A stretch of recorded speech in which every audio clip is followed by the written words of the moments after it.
Hey everybody, how you doing today? It's Kevin here, and I'm cutting this video today because a couple weeks ago when I got back from San Diego, a gentleman who I follow quite regularly, a guy named Eric Green, kind of put some stuff out and challenged us as individuals to challenge ourselves, and so I'm challenging myself and cutting a video. Not my favorite thing to do, but I really feel it's beneficial and important for my growth and the topic I want to cover, which is fear and rejection. And the reason I want to cover this topic is I think it's something that a lot of people can relate to. For me, one of my things is I'm trying to get and build better relationships with people and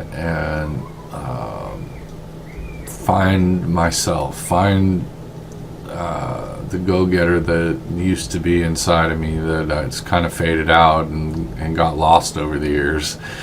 And so let's go into fears and rejections and what am I talking about? How does it pertain to me? Well, for me, rejection has been a big part of my life in a lot of ways. I was adopted. I've known about it since I was very young. Initially, it never really bothered me. It was nice knowing at least, that my roots were different, but it also brought on other sides of life, fear. Why did my mom, dad, why didn't they want me? Why couldn't they have me? And I had a pretty good understanding early enough on that I never really placed blame or anything on my birth parents for anything that happened. They had choices to make for themselves, and I think they did the right thing.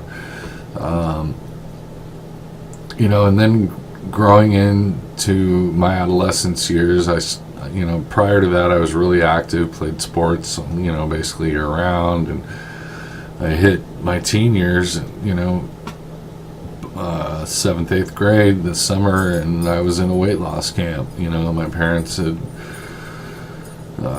decided that it was best for me, and, here, once again, I'm not good enough. I'm not measuring up, I guess you could say. And so this started down this path, and there's just been a lot of rejection. Growing up, I only really felt close to my grandfather and my whole family, and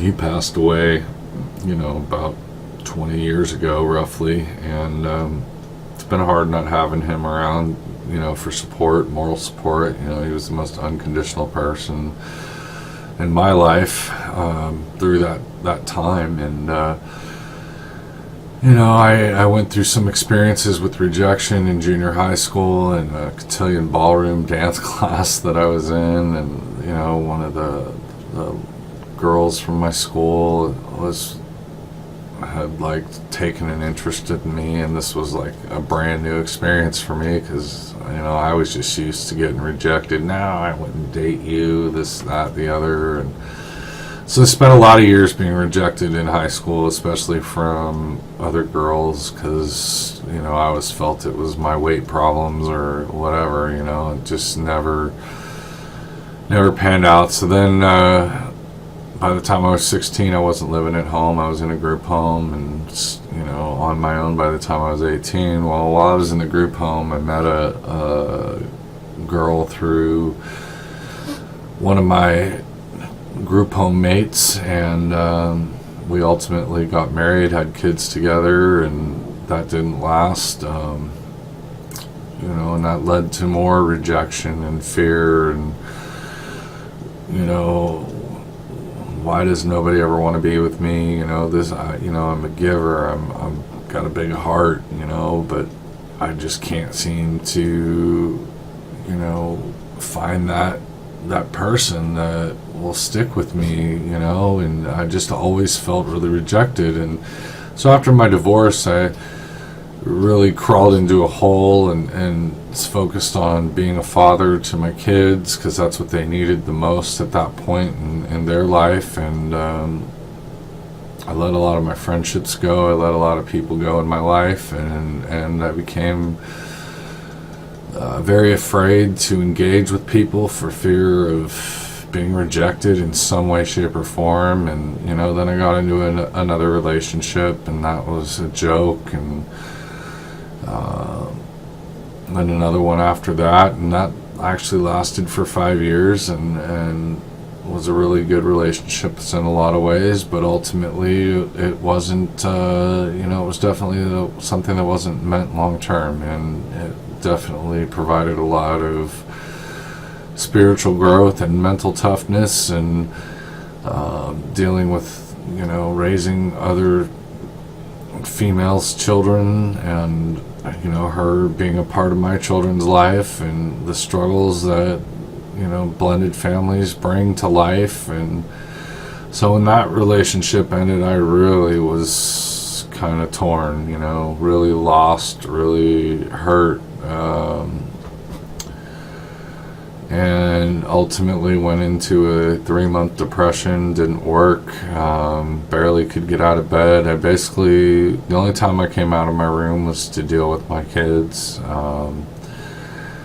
and it carried over a lot into life. And so anyway, I moved on again to always searching. Here I am, always searching for this, to feel wanted, feel needed, feel loved, feel cared for. And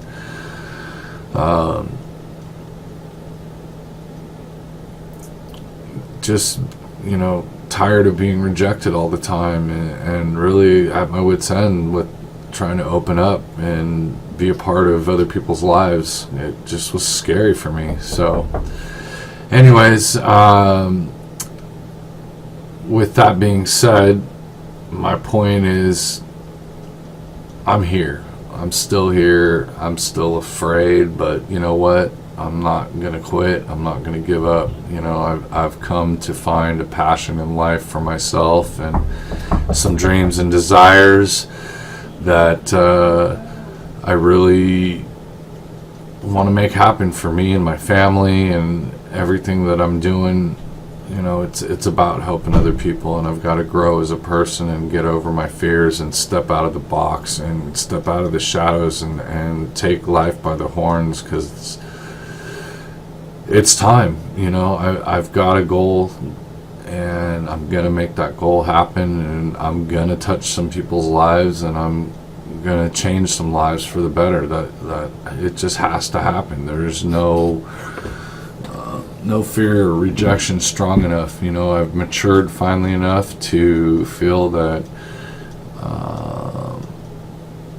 I can walk through this. I can get through this no matter what. I know that the people around me are there now, are very supportive, and I'm truly blessed to have who I have in my life.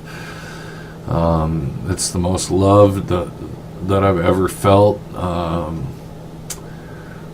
I got couple of awesome, really, really close people to me, and my beautiful girl Elizabeth. She's been by my side through thick and thin. She's one of the people I've helped get off the streets and create a life for herself and for her daughter, and I feel very blessed to have been able to touch her in that way. And we've been able to grow as a couple and share things, and both work on our fears and rejections and things that we've dealt with in our lives. So with that being said, I hope everybody can appreciate this video, and maybe it'll give somebody a little spark out there to keep their chin up and keep the faith.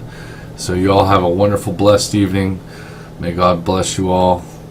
Have a wonderful night. Bye-bye.